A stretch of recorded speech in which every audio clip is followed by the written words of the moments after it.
குருவிற்கெல்லாம் குருன்னு சொல்லக்கூடிய, அதாவது தேவர்களுக்கு எல்லாருக்கும் குருவாக விளங்கக்கூடிய குரு பகவானை ராசி அதிபதியாக கொண்ட தனுசு ராசிக்கு வணக்கங்க. இப்போ தலைப்பு பார்த்துருப்பீங்க. தனுசு ராசியை பொறுத்த வரைக்கும் தலைக்கு மேல சுத்தக்கூடிய கத்தியா நிறைய விஷயங்கள் நடந்துருச்சு.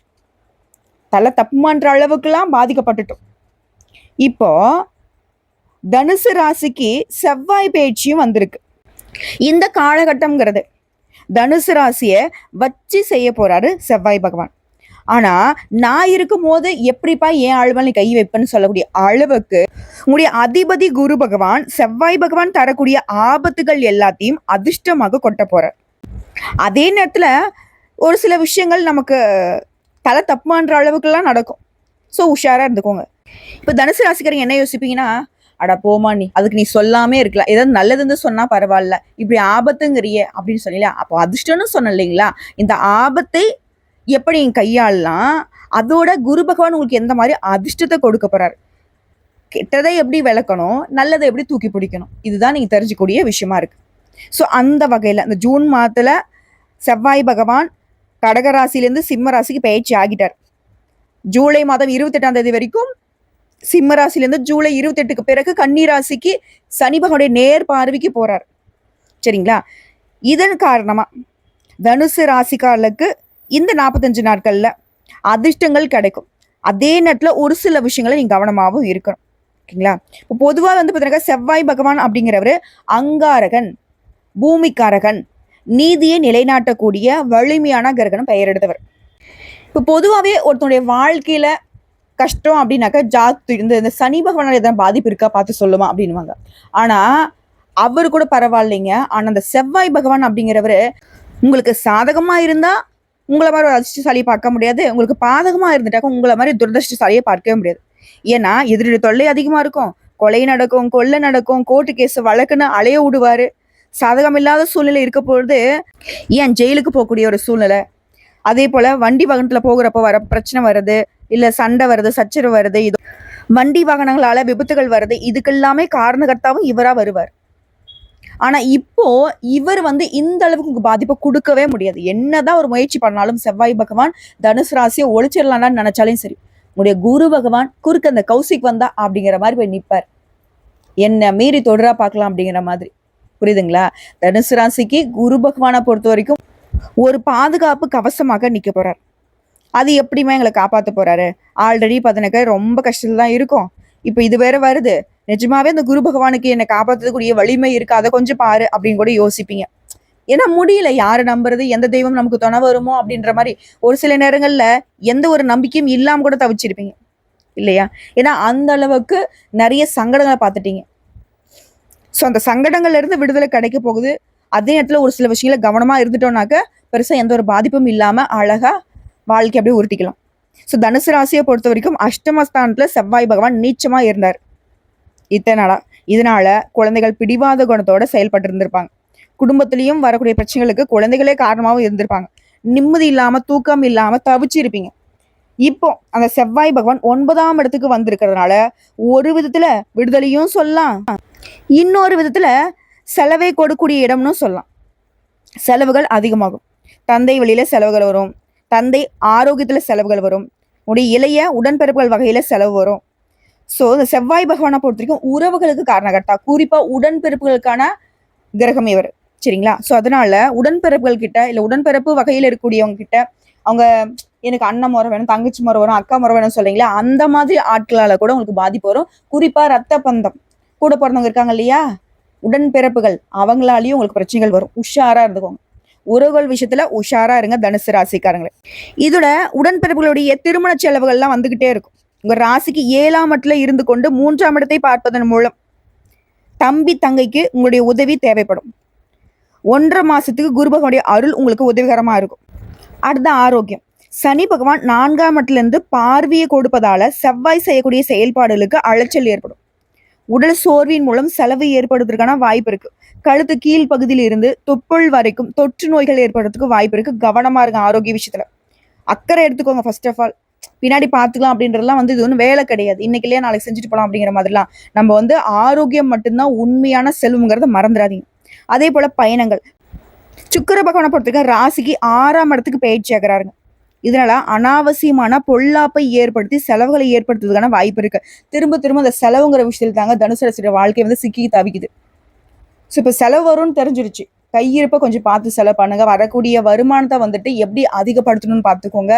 தேவையான செலவா, தேவையில்லாத செலவா, உறவுகள் கிட்ட நம்ம எப்படி நடந்துக்கணும், எல்லாத்தையும் பார்த்தீங்கன்னா திட்டமிட்டு செயல்பட்டா கையை கடிக்காம கடன் வாங்காம அப்படி தப்பிச்சுக்கலாம்.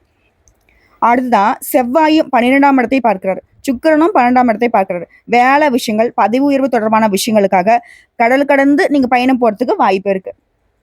அடுத்து அலைச்சல்னு பார்த்தோம்னா நல்ல நண்பர்கள் கிடைப்பாங்க. குருவும் சனியும் சாதகமா செயல்படுவாங்க. தனுசு ராசிக்கு சனி பகவான் எதிரியாகவே இருந்தாலும் உங்களுக்கு சாதகமான பலன்களை கொடுப்பாருங்க.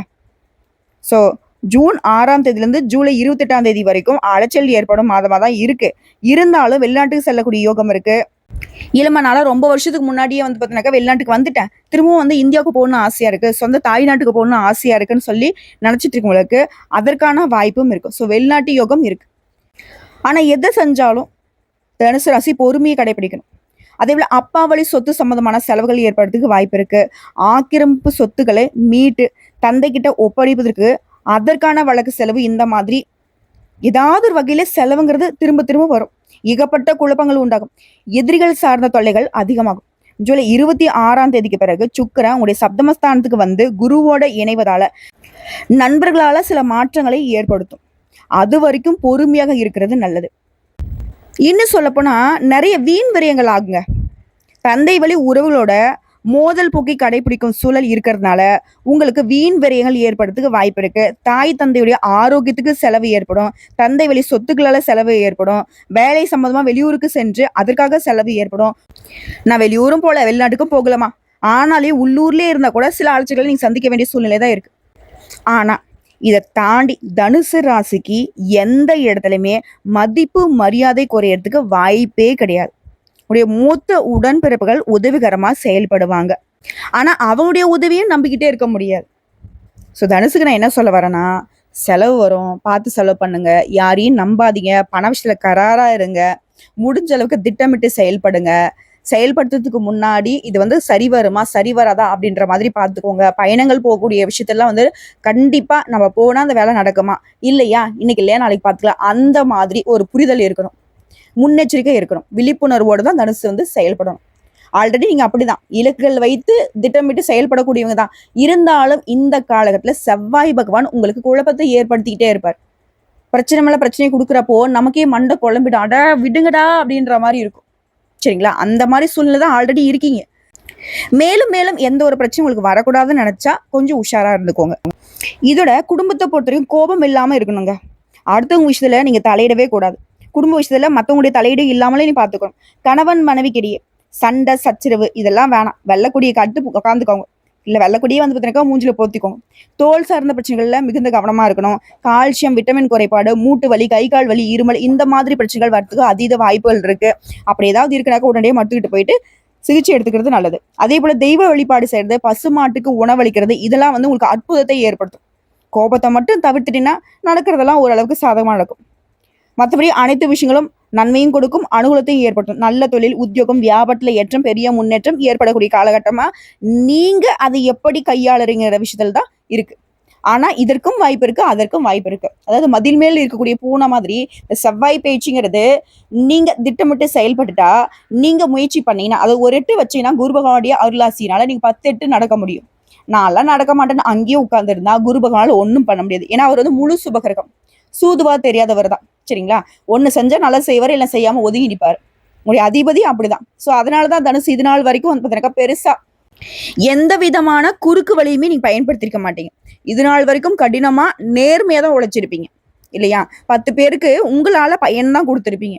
ஸோ அந்த வகையில தனுசு ராசியுடைய நல்ல குணத்திற்கு தான் இந்த நேரம் சாதகமா இல்லைனாலையும் இது கடவுள் புண்ணியத்துல உங்களுடைய அதிபதி குரு பகவான் உங்களை வந்து காத்தருள்வார். அதாவது செவ்வாய் பகவான் கொடுக்கக்கூடிய பாதிப்பை அவன் அடிக்கிற பால அவனுக்கே திருப்பி மூஞ்சி கடிக்கிற மாதிரி செவ்வாய் பகவானுடைய அமைப்பு உங்களுக்கு சாதகமா இல்லாம பாதகத்தை எவ்வளவுதான் கொடுத்தாலும் அது உங்களுக்கு பாதிக்காத வகையில இவர் வந்து குறுக்க நிற்பாருங்க. சரிங்களா? ஸோ இப்போ வந்து தனுசு ராசி செய்ய வேண்டிய ஆலய வழிபாடுன்னு பார்த்தோம்னாக்கா திருச்செந்தூர் முருகப்பெருமான ஒரு முறை போய் தரிசனம் பண்ணிட்டு வாங்க.